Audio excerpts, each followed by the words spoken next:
Notre Dame burning down in 2019 was one of the most devastating things to happen to both religious and non-religious people around the world, but especially for those living in Paris. It was the soul of the city and represented nearly 800 years of history. And the reason why it burned down was either because of a cigarette or an electrical shortage. The firefighting process was just a battle. There's a great resource by the New York Times that goes through the entire timeline. But trying to put out a fire with this old of a building, like you can't just dump a bunch of fucking water from 1,000 feet up on top of it. Like, after 5 hours, the fire was finally put under control around 9:45 p.m. However, in doing so, they realized they had to cut their losses and let this section burn for the rest of the night. So imagine, the firefighters have done all they could, so you just have to watch the cathedral burn from a distance. What would you feel? This whole event just sparked a bunch of controversy. Get it? Sparked. One of the biggest ones was this tweet, which, this is not a very good one. Some guy responded in French saying something along the lines of, "Let's burn your mom and let's see if you think it's aesthetically pleasing," which honestly, valid response. I'm not going to actively defend this tweet. It comes off as extremely ignorant and just chronically online. But in a weird way, I see where this person is coming from. I mean, just look at it. You can't just call something like this beautiful. It's more striking. It's tragically beautiful. What would you be feeling when you know you've done all you could and you just have to sit and watch it burn? I really do not think there's a word in the English language that could accurately describe the feeling someone could have watching this. But bear with me here. Is it wrong to feel a sense of catharsis watching something beautiful burn?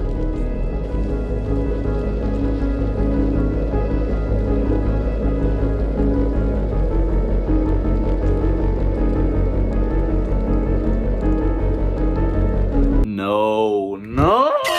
I just came back from getting a haircut. He does not got that shit on.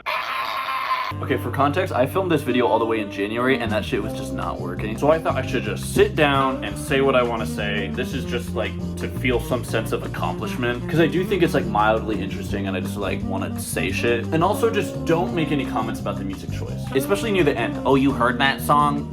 Whoa. I'm not gonna spend 3 more hours on editing so I can find another song similar to it just so I can avoid TikTok music. And if you do make a comment about it, that's okay. Always have a reason for smiling and engage in positivity.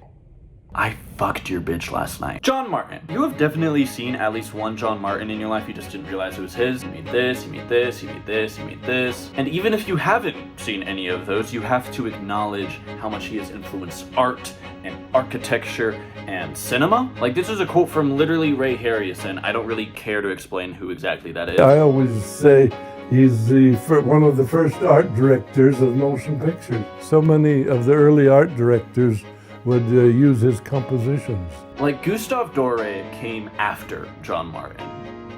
Just saying. John Martin is an English romantic painter known for his grandiose paintings that have tiny little subjects in the foreground that look like ants compared to the very imposing backgrounds right behind them. I will mostly be talking about these types of paintings. He's just kind of known throughout art history as the apocalypse painter. But no, he also made this, and this, and this.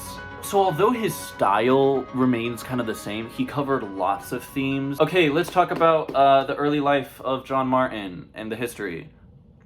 I promise this shit's interesting. He was born to a pretty poor family. They owned a 1-bedroom cottage, which isn't too bad until you realize that they had 12 kids. Martins, more like Mormons. That shit is not funny. When he was 14, he was dabbling in China painting. When he was 17, he moved out of his parents' 1-bedroom apartment and moved to London, making a living off of teaching children how to paint. Which, speaking of, now that I think about it, why are you letting a 17-year-old teach your kids how to draw? He's 17, blind leading the blind for real. And then he got married at 19. Maybe he was a Mormon, wait. 9 years older than him? What? I'm just gonna assume there's nothing like sketchy going on. It was just with the time period. But John Martin pulling an older woman? Okay, so now we're at the point where painting is his career and he's getting a lot of notoriety. And he made it like a thing never to express his political opinions. However, he did hang out with a lot of like based philosophers and writers, including hosting a lot of thinking parties. And out of his 11 other siblings, 3 of them ended up being pretty famous too. You had William Martin that became an inventor, philosopher, and worked with John Martin on a lot of his designs, which there's so many cool things I just don't have time to get into it. Richard Martin, who was a quartermaster sergeant in the Waterloo and Peninsula War. That's an actual picture of him, by the way. And then there's Jonathan Martin, not John, Jonathan Martin, who didn't do anything too notable or crazy. Besides losing his mind and then setting York Minster Cathedral on fire. And I guess you could say he's an artist too, because when he was thrown into an asylum, he had great works of art, such as London Burning Down and a drawing of my leg cut off. We're gonna talk about him later. When I first recorded this, I wanted to talk about every single painting that I thought was interesting or cool, but that was just a bad idea. Like, even when editing, watching it back, I was like, bro, shut up. And I will talk about his paintings, obviously, but I will say this. Something I have grown to learn is that history is a performance, and there are so many reasons why you know a specific artist from like 2 paintings. Why do I say this? For my ego. Just trust me, I researched the fuck out of this video. I know the little Easter eggs and all the symbolism, and like, I don't want the purpose of this video just to explain all the like deep Christian lore. Like, who do you think I am? Wendigooning? Like this is more than Bionicles lore or Kingdom Hearts lore, which is saying something. Like, you don't see Kingdom Hearts fans showing up once a week just to talk about it. Well, so I'm just gonna give a top 10 of his works and then add, like, sprinkle in like little notes and stuff about it. Now, before I show you the top 10 painting, I want to set the tone for his works. Like, just something to keep in the back of your mind when viewing the art. The Sublime is like designed to be hard to explain. You have to feel it. And I hope by the end of this video, you can more fully grasp its more grandiose examples. In the 18th century, Edmund Burke said this: "Sublime art, as art that refers to a greatness beyond all possibility of calculation, measurement, or imitation." The Romantic era of art was all about this, which John Martin was a part of. It's like looking out to the whole world and having the realization of your own inadequacy. It's the type of beauty where if you look long enough, you will either be terrified or excited because it is challenging your own capacity for wonder. His work is extremely expository and biblical. And it's so easy to say that his work is just Christian propaganda, but also keep in mind that humans are inherently spiritual creatures. And what makes the Sublime so intriguing to me is that it explains a spiritual experience that is outside of any specific religion. So yes, his art is all about Christian theology, but I see it more as a way to express an unexpressible feeling.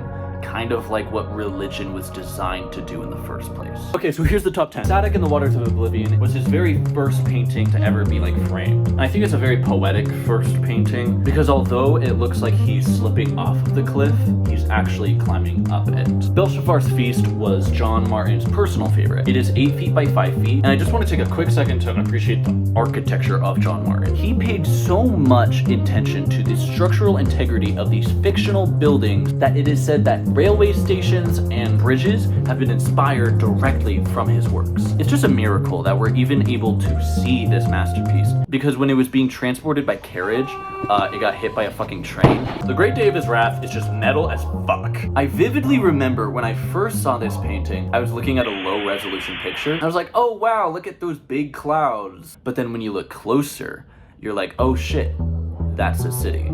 Just think about what these subjects are feeling. Not only is it the terror, it's also the sublime and the awe of seeing this. Pandemonium, I imagine I also use this for my thumbnail. That over there is Pandemonium, and that's actually Satan. Celestial City and the River of Bliss is his most unique color-wise in my opinion. You don't see pink a lot in romantic paintings, and in a lot of his works, the horizon line can just go unnoticed, and you can miss that. There is an entire city there, and I really like this one specifically because it kind of reminds me of Star Wars. I don't know. Damn. Damn, look at the bags under my eyes. The creation of light. Okay. We gotta talk about the Paradise Lost engravings now. Okay, so basically a new version of John Milton's Paradise Lost was being produced, and they asked John Martin specifically to make mezzotints for the new edition, not engravings. Which makes this one specifically so impressive because he made God like slightly translucent. He made lots of these, and it resulted in some of his most creative and unique art. I wanted to talk about like all of the mezzotints so much. I read all of Paradise Lost preparing for this video, and I went to a book club about it. I know it's just my ego, but I did so much for this video you're not even seeing. I'm dumbing this down for you, okay? You're not. Ruins of an Ancient City. I love this one. The colors are just like perfect, and composition wise, this one's so well done. It just like plunges into the actual subject with the light. Seventh Plague of Egypt is just cool because this part in particular looks like it's inspired by this one ancient Egyptian temple that we just do not talk enough about like as much as we should. Also really fast, I'm sorry that I'm not like giving a lot of artistic analysis on these paintings. That is more for like the end. This is kind of like when people summarize the movie they're talking about. Number 2, Satan presiding at the Infernal Council. This is another Paradise Lost mezzotint. I tried to find some type of clip while editing, and I came across this video with like 500 views, and I'm fucking crying. Where'd you get that apple? You're from that tree over there. And I want to remind you, there is nothing in the book that says Satan has to be sat on top of like a giant dome thing. John Martin just made that a thing. It's just cool. I'm a sucker for giant architecture like that. And least but not last, Pompeii. I love this painting. It's what made me want to make this video in the first place. It's just fantastic in every sense of the word. It's like staring into the eye of a hurricane, and it's just so theatrical. John Martin was able to make shining light out of paint. To me, it's his magnum opus.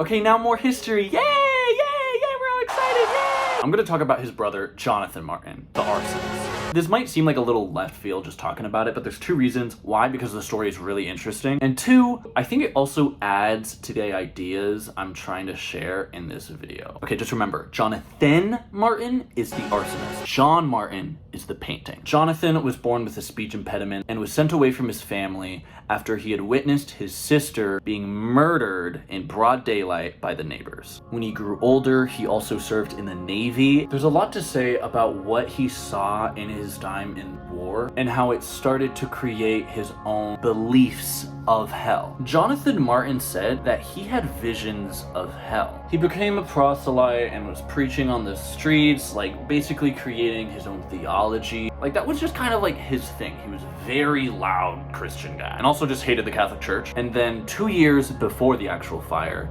his wife died of breast cancer. He was sent to a private lunatic asylum, and there was just a period of time when he kept escaping, get caught again, and be relocated, and then escape again. It was just a whole thing. February 1st, 1829. He went to visit York Minster Cathedral to attend evensong, but there was a ringing in the organ that caused him to have a mental breakdown. He hid up into the bell tower for the rest of the day, and then that night, he set the woodwork of the choir on fire and then jumped out the fucking window. The fire was finally noticed in the morning, but wasn't officially extinguished until February 3rd. So that shit was on fire for 3 days, technically. The central aisle section of the roof, which is 131 feet, by the way, totally burned down. But also including the organ, medieval choir stalls, the bishop's throne, the pulpit. Basically, everything in the East Wing is gone. And remember, after he set it on fire, he jumped out the window. So how did they find him? Well, a couple of days after, he spread around some incredibly incriminating placards with both his initials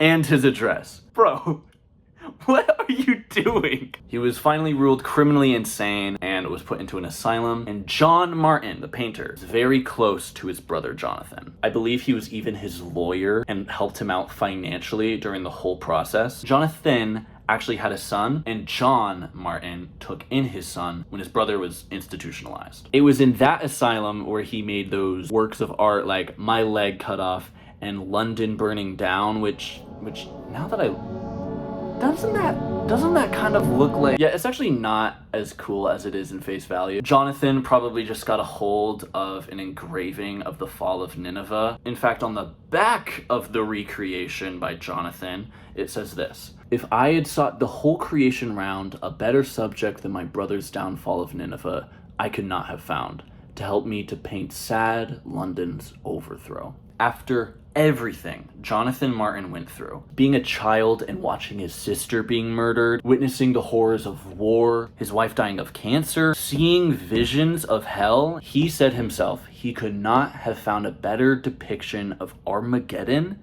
than his brother's.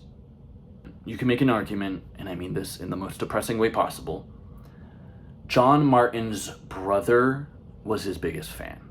Jonathan Martin died in that same asylum, and his son, the one that John Martin took in, killed himself a couple of months later. Yeah, sometimes when we see things like this in history, like dude burned down a cathedral, it's easy just to be like, haha, funny, silly, but these were real people, and it's hard sometimes to really understand that. And the reason why I wanted to talk about that so badly, and why it takes a good section of my video away, is because I don't want you to directly say like, oh, John Martin created stuff because of all this. No. But I do think they might have been thinking about the same things at the same time, but one of them carried it out, and one of them made art about it.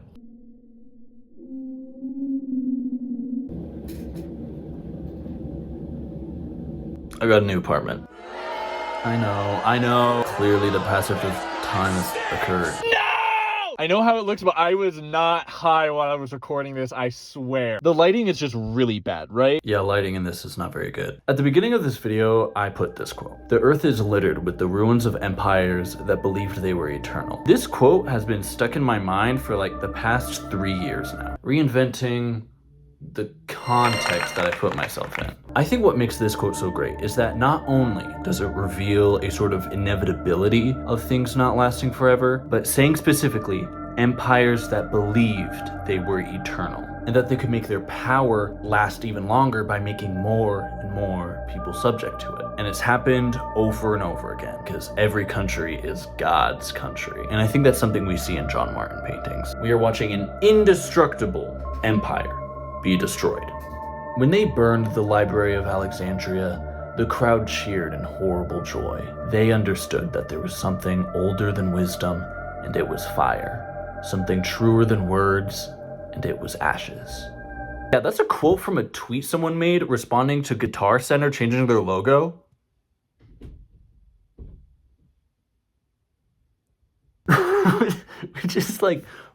Which is just so crazy because it just like summarizes the whole thesis of this video. Like, the Romantic era loved exaggerating ancient civilizations almost to comedic levels. The reality of these civilizations aside, because like I said earlier in this video, history is a performance, he depicts the dramatic heights of these empires' powers and then makes it look like a colony of ants compared to God's wrath. I want to butt in here really fast. Believe it or not, this shit did not happen like that. Which begs the question, why show Armageddon in its peak? Well, I think John Martin is a product of a kind of escapism we have with the end of the world. This whole idea and topic about escapism is not new, but it's just a topic for another video. But I want to go back to the whole inevitability of things not lasting forever. Here is a short list of notable empires / kingdoms and a rough estimate on how long they lasted. Yeah, fuck that. I'm not doing that. When I said this, I already knew that this would be like a weird, subjective, arbitrary list, but I imagined there might just be a general scholarly consensus. Not really, and I just fuck that. Fuck you. This is what Wikipedia said, and this is what some guy on YouTube said. I actually like his a lot better. Every day I wake up and the human condition is often attributed to our anxieties of things not lasting forever. And they usually do not end in dramatic and explosive ways like in a John Martin painting. They are usually slow, agonizing, and miserable. Oh shit, wait, hold on. There's just a really cool quote from the Martian Chronicles by Ray Bradbury that I really like, and it just explains this whole point I'm trying to make perfectly. For context, scientists are on Mars looking at the ruins of a Martian civilization, because Martians are like near extinction at this point, and the reason why? Chickenpox. Spencer turned and went to sit at the fire, looking into it. Chickenpox. God, chickenpox, think of it. A race builds itself for 1 million years, refines itself, erects cities like those out there, does everything it can to give itself respect and beauty, and then it dies. Part of it dies slowly, in its own time, before our age, with dignity. But the rest? Does the rest of Mars die of a disease with a fine name, or a terrifying name, or a majestic name? No. In the name of all that's holy, it has to be chickenpox. A child's disease.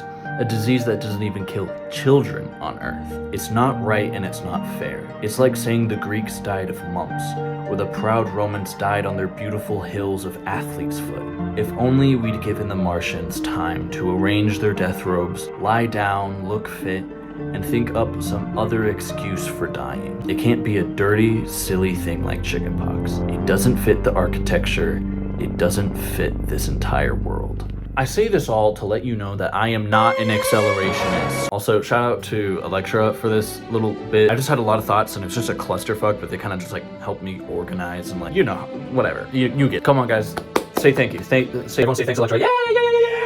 I don't think artists like John Martin make their paintings because humans deep down want to witness an apocalypse. And I cannot make a definitive claim on why humans love explosions and kaiju movies and myths about Armageddon like Ragnarok. Maybe it has something to do with catharsis theory. And there's probably lots of like philosophical ideas on why this is. What I will argue, however, is that our fascination with John Martin paintings is a product of the human desire for absolutes.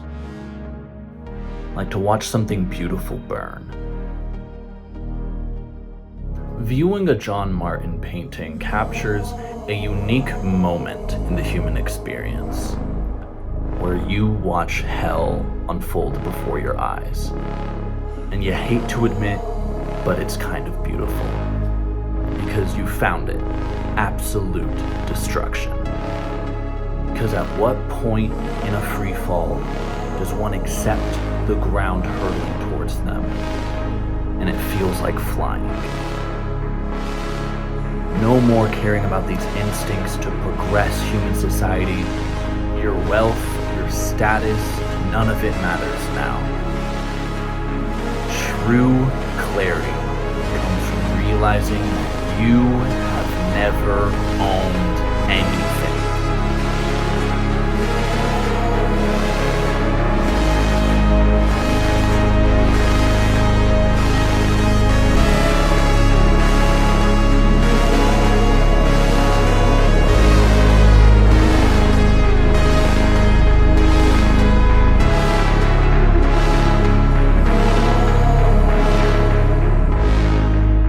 I think his brother understood that better than most.